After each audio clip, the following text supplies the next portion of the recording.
Hi everyone, welcome back with me again in the channel. On today's tutorial, I'm going to show you how you can automatically get rid of the auto adjust from your edit on CapCut.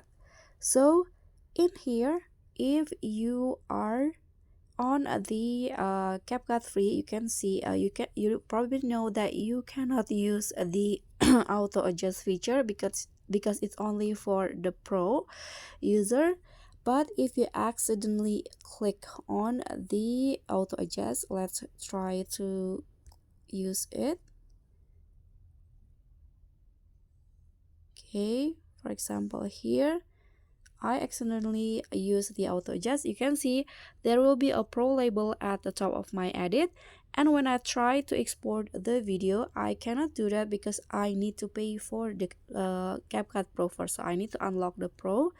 So what you need to do to remove it is just use these two steps. You can use these two steps, these two alternative way. So first you can click on the auto adjust and click on delete.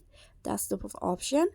Or you can click on the adjust, click on adjust again, and here you can select the reset button. Click on confirm, and that's it.